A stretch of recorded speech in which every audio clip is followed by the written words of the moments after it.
Alright guys, here's the tank in its full glory. The clam hasn't been happy ever since he got attacked by the starfish. I'm praying he holds on, but we'll see how it goes in the next coming months or weeks. My acros, on the other hand, they're looking great. Polyp extension is awesome. If I can focus. Yeah, so I'm very happy with how things are looking as far as SPS and acro wise. The digis, they've been struggling a little bit. They come in and out as far as like polyp extension. Not quite sure why. Maybe they're receiving too much light. But I'm gonna just let them rock with it for now. Oh, my phone's tweaking, I'm sorry. I have a Sunset Monty here. And then these two frags were given to me by a fellow reefer. They weren't doing well at first, but now it looks like they're settling in nice. And then I have a Heaven and Hell Meliopora. So the lights just turned on. That's why you don't really see the corals fully extended and happy, especially the toadstools. You can see they're all closed up.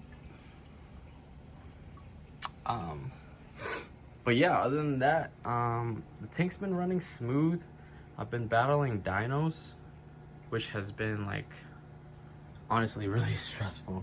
I've been throwing everything I could figure out at the tank.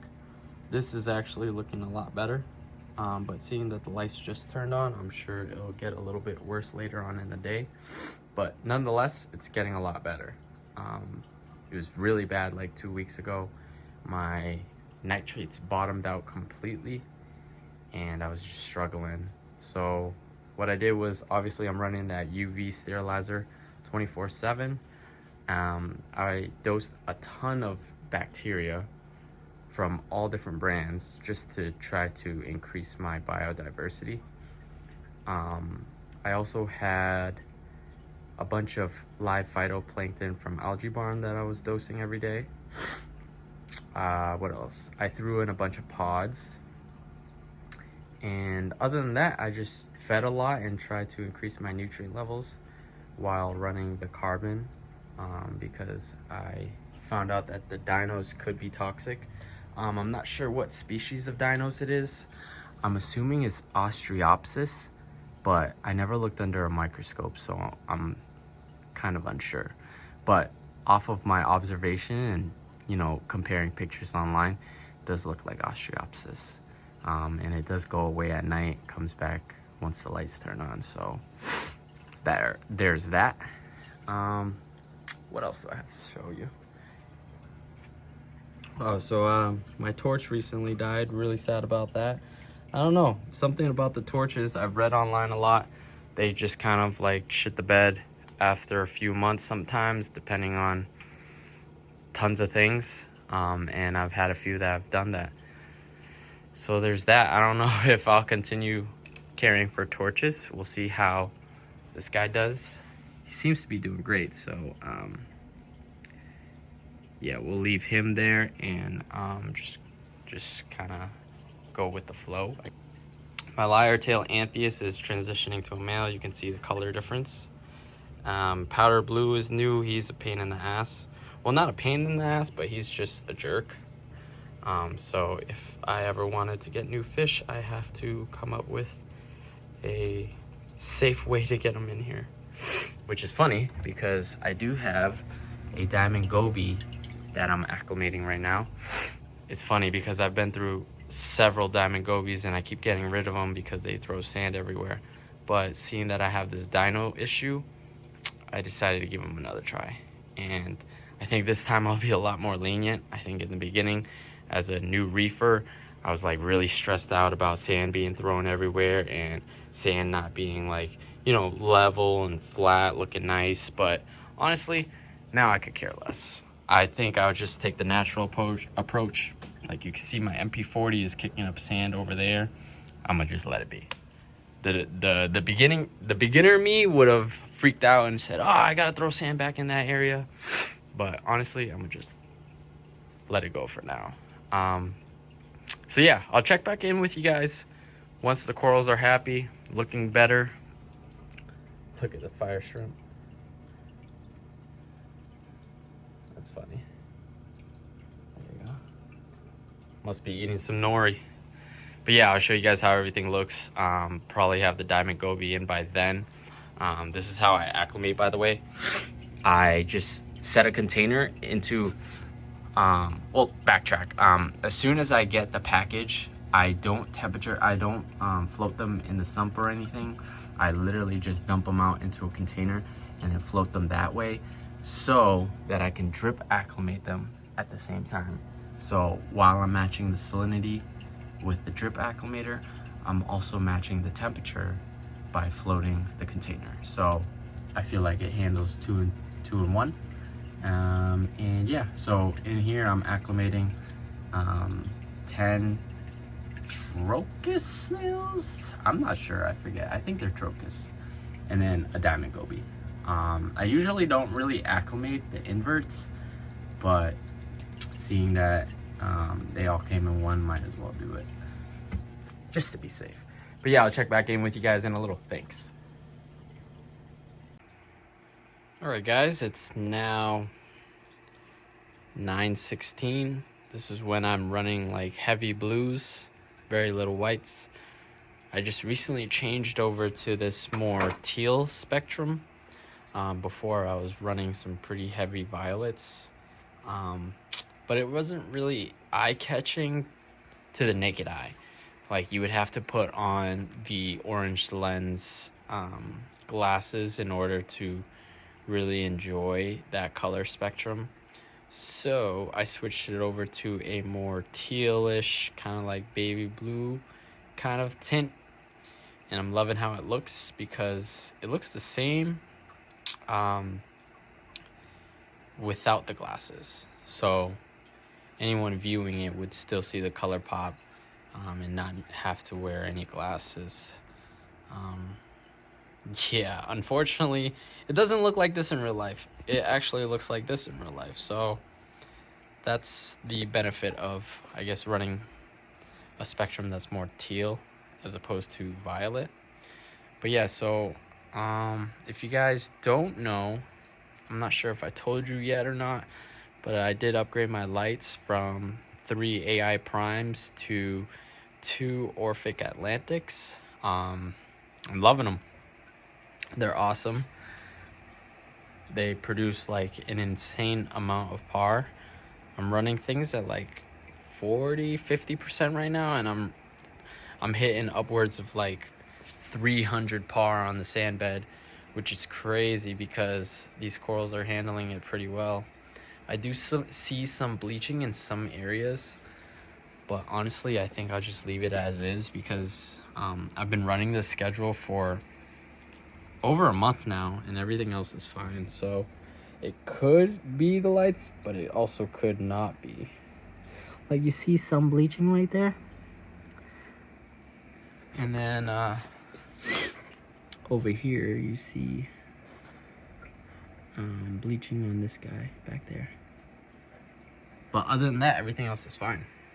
Like, I can't believe it. So yeah, we'll just leave it as is for now. What else?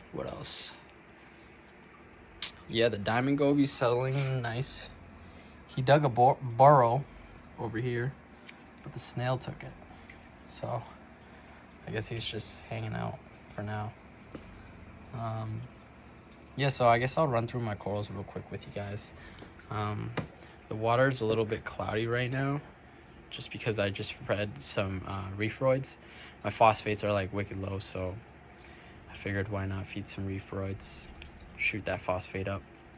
And yeah, let me pause this video because my focus is acting a little weird. I'll be right back. All right, so yeah, corals, what do we have? Like I mentioned earlier, this is the Nexus Burst anemone. It's almost like a 50-50 split. It's a perfect right down the middle. I purchased this guy because I'd like to produce more anemones if possible. In the beginning, I was feeding him a lot of shrimp every other day, like just raw shrimp. And he actually did split. And we got this guy out of him. As you can see, he has maybe one tentacle that's green. So hopefully in the future, the splits are a little better. So what do we have? We have a Kenya tree right here. It's about, I don't know, the size of my hand. I don't know, 5 inches tall, 6 inches tall. It's really nice. I keep it in the back, but you can see it right there. So I like the placement for that.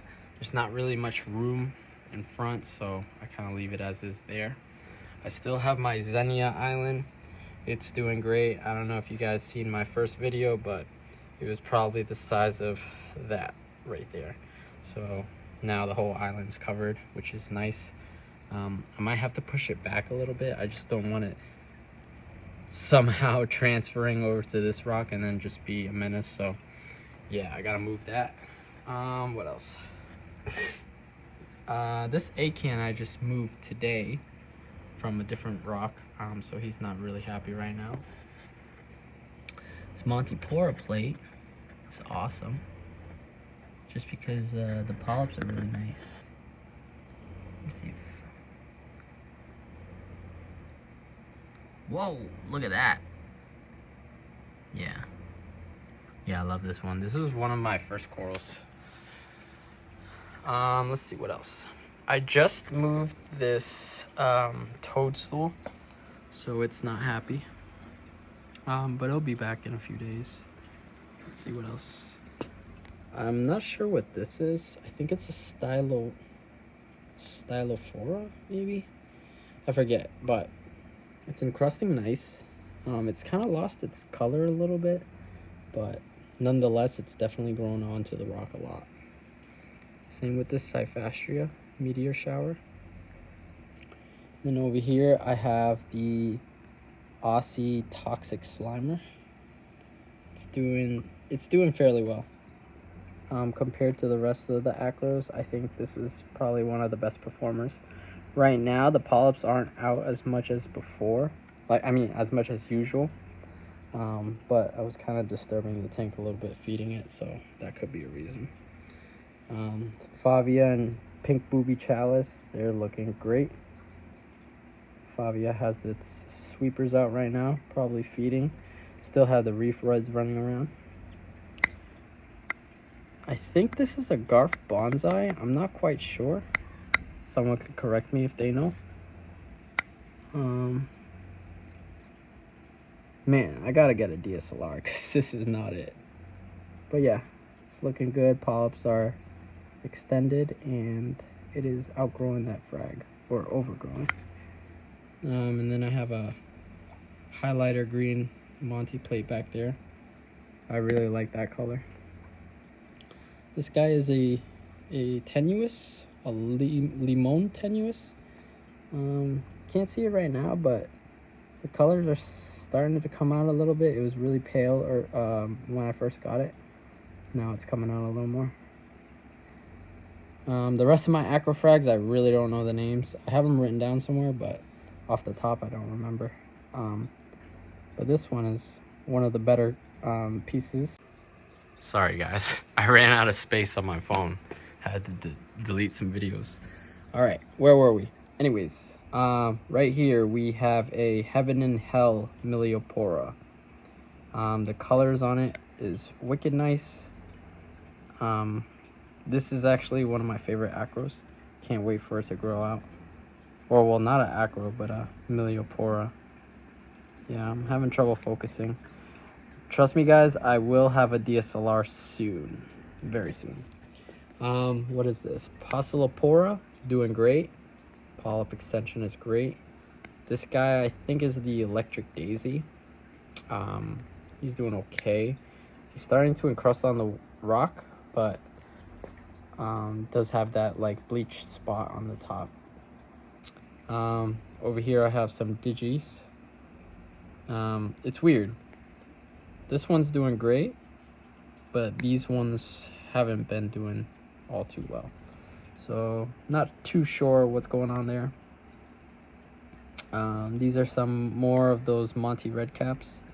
Polyp extensions looking awesome. And then another piece of Postulipora right there. What else? I have I believe it's a Sunkiss bounce mushroom. It had a baby as soon as I put it in the tank, so that's really cool. Yeah, that's been doing great. No complaints, no issues there. I have some clove polyps, 2 different kinds, one right there and one right there. You guys can see the 2 different colorways. The bottom ones are kind of like a more darkish tint, and the top ones are more kind of like a highlighter, pastel, bright colored. So we have that one, and then we have this one. It's very subtle, but if you've seen it in person, you'd be able to like tell. This one is another piece, an acro piece, that I actually mounted sideways. I seen on a video somewhere online that people recommended gluing them to the rockwork sideways. So I figured I'd give it a shot. People said that it, I guess, helped with the growth or the formation. I forget. But yeah, the Zoa garden is doing great, other than the Aptasia issue. So if you look in this area, not sure if you'll be able to see any right now, but there's, yeah, I can't really tell right now, but there's Aptasia like growing in between all these pieces, all these different heads. Maybe you'll be able to see, yeah, you see the Aptasia right there? So it's growing in between these polyps, and it's really like being a nuisance. So I got to figure out what to do about that. Blasto right there, a few heads, still wicked small. I think it's getting too much light, so I'm gonna work on moving that soon. I got a blue stylo right there, and then I believe this is a WWC Wow Acropora. Polyp extension is nice. The colors are coming in, if it could focus. Oh, look at that. Yeah, that's really nice. Yeah, I can't wait for it to grow into a colony. While I'm zoomed in, let's just show you guys the rest of the acro pieces. This is a TSA Fruity Loop. It came like insanely bleached out. The colors are actually coming back, so I'm really proud of that. I didn't know if I could revive it, but I guess I did. I have a, I believe it's a Sunset Montiapora. Love the polyps on it. It's outgrowing the frag right now. I'm about to touch the rockwork soon. This one, I believe, is a Pinky the Bear or Christmas. No, Pinky the Bear Acropora. It's really fuzzy. Some of the acros right now are not happy because of the reefroids. And then these 2 frags I got from a fellow reefer, so I'm not too sure the name. If anyone knows, please let me know. And then this is actually one of my favorite corals, just because of how it encrusts the rockwork. I'm hoping that I can keep it happy. Sorry guys, my phone's acting up crazy. I'll try to edit all this out. But yeah, this is the jack-o'-lantern Leptoceras. And then I have my toadstool from day 1 right there. And then another toadstool in the back. Here we have the Heaven Hell Millie again. I have 2 pieces of it. And then back there, I'm not too sure what it is, to be honest.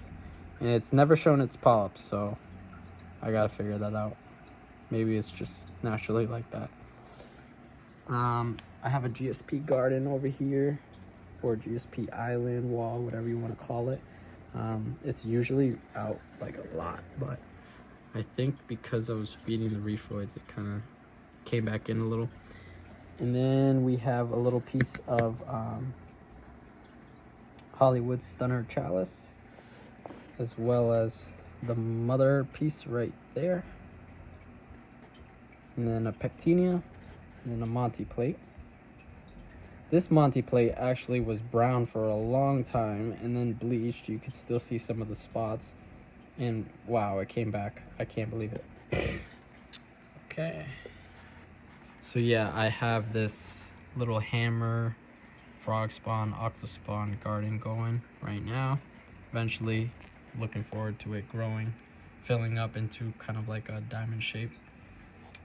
The Goniopora that my clowns does not leave alone. This beautiful acan. The colors were a lot different when I seen it online. It never showed up those colors for me, but nonetheless, I'm happy with its growth. It's grown a lot. I probably received it with like four heads probably. And look how many he has now. And then this alveopora is doing great. It extends a lot during the day, especially this left side. It extends like over to here, which is really cool to see. And then I have this little highlighter Gandhi baby that I got from the mother colony, and then I just recently sold the mother colony. This toadstool is a little, he actually just finished his shedding, so hasn't been out too much, but I'm sure it'll bounce back soon. But yeah, that's the tank, guys. Everything's looking good, and I'm happy with it. The only issue I have really right now is the clam not opening up. It was stressed out from the starfish, the aptasia, and then the dinos. I guess it's like 3 things I'm dealing with, but if you look at it from a grand scheme of things, it's not too bad. I've dealt with worse, you know. So I gotta figure out what to do with the aptasia before it gets out of hand, and then I gotta keep the dinos in check. But other than that, I should be okay. But yeah, other than that, that's my tank, guys. And I've been thinking about doing maybe like monthly updates. I don't know what you guys think. If that's something you would like to see, just some, you know, quick clips of me checking in on how the tank's doing, anything that came up within the past few weeks I could talk about, and just kind of like document my journey a little bit closer. If that's something you would like to see, though, let me know in the comments and I can definitely start doing that. But yeah, thank you guys for watching, and I look forward to updating you guys soon.